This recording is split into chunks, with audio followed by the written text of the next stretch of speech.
আল্লাহর নবী জনাবে মুহাম্মদ রাসূলুল্লাহ সাল্লাল্লাহু তাআলা আলাইহি ওয়াসাল্লাম ওই রাস্তা দিয়ে বাপ নিয়ে যায় না, যে রাস্তায় গর্ত কেটে রেখেছে। আল্লাহ রসুল বাপজি বাড়িতে বসাও, ওইদিকে বেঈমান আবু জেহেলের বাপজি আল্লাহ তার ঘুমকে হারাম করে দিয়েছে। বলুন আলহামদুলিল্লাহ। আবু জেহেলের ঘুম নাই, বারবার তাকাচ্ছে খবর কেন আসে না, নবী কেন পড়ে না এখনো। আবু জেহেল বাপজি রাত্রিবেলা বিছানা থেকে বেরিয়ে সোজা ঘর থেকে বাপজি বেরিয়ে রাস্তার দিকে চলতে লাগলো অন্ধকারে, যেন আবু জেহেলের পায়ের শব্দ নবী যেন টের না পায়। ওদিকে অন্ধকারে মানুষেরা তারা কান লাগিয়ে বসেছিল। আমার আল্লাহ আবু জেহেলের ব্রেন থেকে বাপজি তার মেমোরি থেকে গর্ত কাটার কথাটা একেবারে ডিলিট করে দিয়েছেন। বলুন আলহামদুলিল্লাহ। আবু জেহেল আর মনে নাই, নিজের গর্তে গিয়ে বাপজি নিজে ধপাস করে পড়ে গিয়েছে। আবু জেহেল বলেছিল, বন্ধুরা কে পড়লো ও সব দেখবা নাও, শুধু ধপাস শব্দ পড়লে, আওয়াজ পাইলে তোমরা চারিদিক থেকে মাটি দিয়ে চাপা দিয়ে দেবা বেটাকে, আর দুনিয়ার বুকে বেঁচে রাখা যাবে না। চারিদিক থেকে দৌড়ে গিয়ে মাটি নামাতে শুরু করেছে। তাফসীরে পাওয়া যায় আবু জেহেলের বাপ যা হাঁটু পর্যন্ত মাটি নেমে দিয়েছে। আবু জেহেল নিচু থেকে বলেছিল, ভাই আমি তোমাদের দুশমন নবী নাই, আমি তোমাদের নেতা আবু জেহেল। বলুন আলহামদুলিল্লাহ। বলে মাটি নামাইলে বন্ধ কর। ওপর থেকে বলছে, তুমি কে বেটা হে আমাকে মারণ করা? বলে আমি তোদের নেতা আবু জেহেল। বলে তুমি আবু জেহেল নয়, তুমি মুহাম্মদ সাল্লাল্লাহু আলাইহি ওয়াসাল্লাম, তুমি গলার নকল করছো আবু জেহেল। আবু জেহেল দেখলো এরা তো শুনবে না, বলে ভাই দেখ না, আমি আমার বাড়িতে গিয়ে দেখে, আমি আবু জেহেল বাড়িতে গেলে বুঝতে পারবে আমি এখানে এসেছি। পাঁচটা মানুষ পাঁচ রকমের থাকে। কিছু লোক বলল, ভাই গলা তো আবু জেহেলের মতনই লাগছে। কিছু বলছে না, জাদুকর নবী মুহাম্মদ সাল্লাল্লাহু আলাইহি ওয়াসাল্লাম, ও আমাদের নেতার গলার কণ্ঠ করছে বাঁচার লেগে। আবার কেউ বলল না, একটু দেখেই না। দেখতে যে আবু জেহেলের স্ত্রী বলে কিছুক্ষণ আগেই তো গেল, এসে বলে সত্যি ভাই আবু জেহেলই তো পড়ি। বলো ভাই তুমি বলে কি করে গর্তে? সাথে হাতে বাপজি আবু জেহেল বলছে, শোনো সব কথা বাদ দে, তাড়াতাড়ি আমাকে উঠা, না হলে আমার দাদাগিরি চলবে না মক্কাতে। বলে হুজুর আপনাকে তো হাত পাবো না, উঠাবো কি করে? আবু জেহেল বললে, আমরা 25 থেকে 30 হাত গর্ত কেটেছে লম্বা, 50 থেকে 60 হাত দড়ি একটা লিয়ায় আমাদের দলের বাড়ি থেকে যেন মুহাম্মদ সাল্লাল্লাহু আলাইহি ওয়াসাল্লামের বাড়ির লোকের কাছে যায়, তাহলে জানোতা হয়ে যাবে ব্যাপারটা। আবু জেহেলের লোকেরাও মক্কা নগর থেকে বাপ যে একটা দড়ি নিয়ে আসলো, ওই আবু জেহেলের লোকের কাছ থেকে, বাড়ির লোকের কাছ থেকে, ওর দলের লোকের কাছ থেকে বাপজি 50 থেকে 60 একটা লম্বা দড়ি নিয়ে এসে বাপজি নামিয়ে দিল। ওপর থেকে বলেছিল, আবু জেহেল দড়িটা ধরে নাও। আবু জেহেল নিচে থেকে বলেছিল, ভাই দড়িতে হাত পাই নাই, আর একটা দড়ি নিয়ে এসো। আর একটা দড়ি নিয়ে আসলেন, ওটা 50 থেকে 60 হাত লম্বা দড়ি। দড়ির আঘাতে আবার বাপজি জোড় দিয়ে দিল, দ্বিতীয় দড়ি খানা বাপজি নামিয়ে দিল। ডাক দিয়ে বলেন, ভাই এবার মনে হয় দড়িটা হাত পেয়ে যাবেন। আবু জেহেল বলে, দড়ি তো হাত পাই নাই। মক্কার বেঈমানের আবু জেহেলের লোকেরা গোটা মক্কা নগরের বাপজি বাড়ি থেকে যত কাফেরের লোক ছিল, আবু জেহেলের সাপোর্টারে যারা লোক ছিল সবারই বাড়ি থেকে সব দৌড়ে নিয়ে আসল। দড়ির আগায় জোর দিয়ে দিয়ে দিয়ে বাপজি সব দড়িকে নামাতে লাগলো। যত আবু জেহেলের লোকেরা দড়ি নামায়, আমার আল্লাহ আবু জেহেলকে তত গভীর তলদেশে নামিয়ে দেয়। বলুন সুবহানাল্লাহ। কিন্তু গলার আওয়াজ মনে হচ্ছে 10 হাত দূর থেকে বেশি আসছে। মক্কার লোকেরা বলে, হুজুর আর দড়ি না, দেখেন আশপাশে হয়তো দড়িতে পালা লেগে গিয়েছে। আবু জেহেল বলে, আমি চারিদিকে হাঁচাহাঁচি করে দেখলাম গর্তের ভিতরে একটা সাইডেও দড়িতে হাত পড়ে নাই রে ভাই, দড়ি তো নামে নাই। বলে, ভাই আমাদের আর কিছু করার নাই। বলে, মক্কার দড়িতে পারিস নাই উঠাতে? বলে, নাও।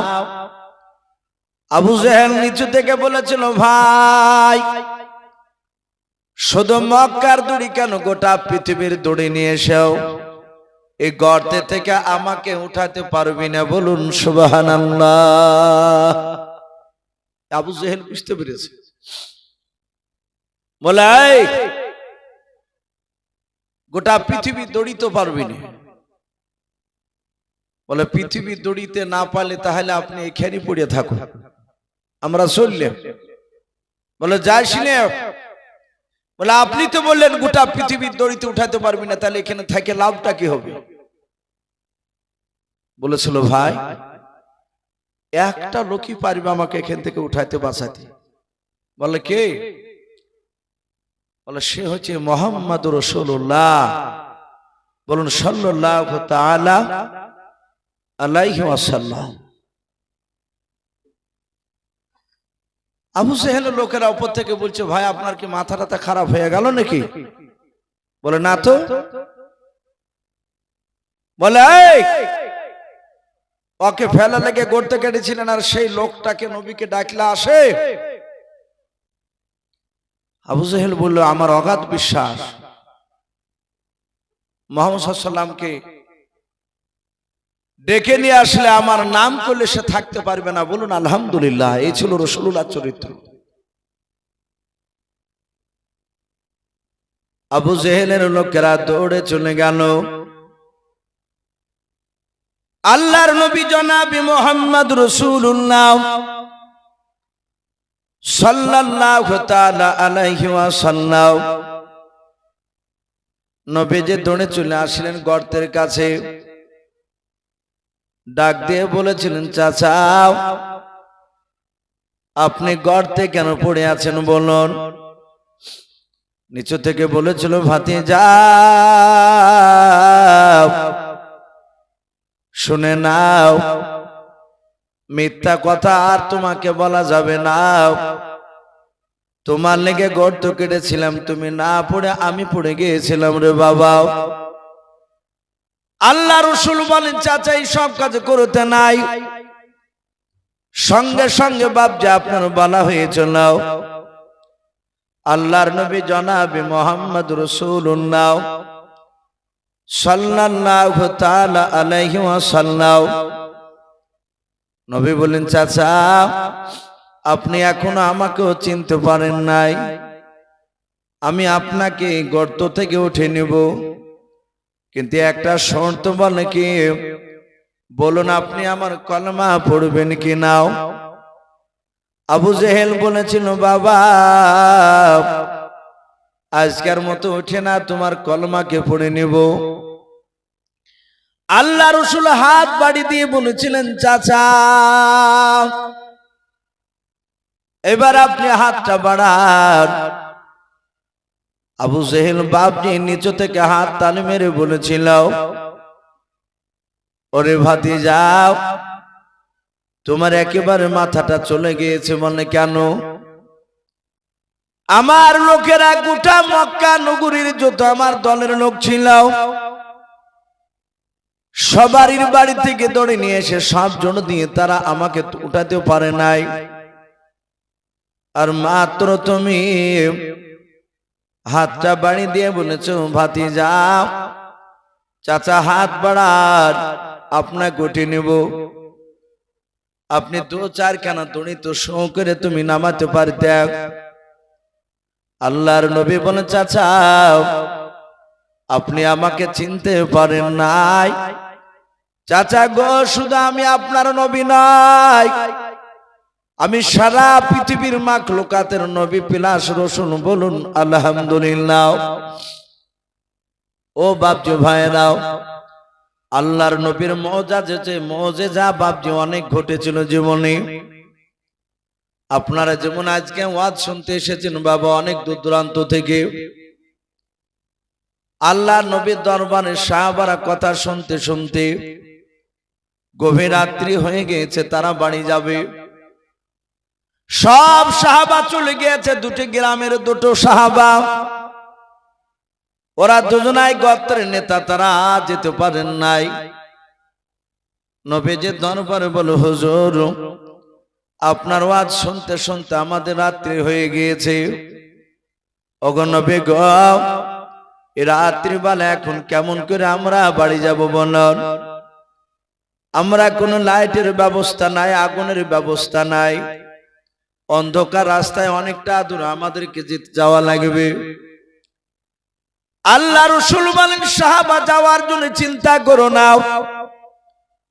নবী আমার একজন সাহাবাকে বললেন, যাও অমুক গাছ থেকে দুইটা গাছের ডাল ভেঙে নিয়ে এসো। দুইটা ডাল ভেঙে নিয়ে আসলেন। নবী বললেন, ওদের দুজনার দুই হাতে দুটো ডাল দিয়ে দাও। সাহাবারা বলে, নবী অন্ধকারে ডাল নিয়ে কি করব? আমাদেরকে রাস্তা দেখার, আলো করার কোন আলোর ব্যবস্থা করে দেন। নবী আমার মুচকে মুচকে হাসার বলেন, সাহাবারা আমার বাড়ি থেকে বেরিয়ে গেলে গাছের ডালে তোমাদেরকে রাস্তা দেখে নিয়ে যাবে, বলুন সুবহানাল্লাহ।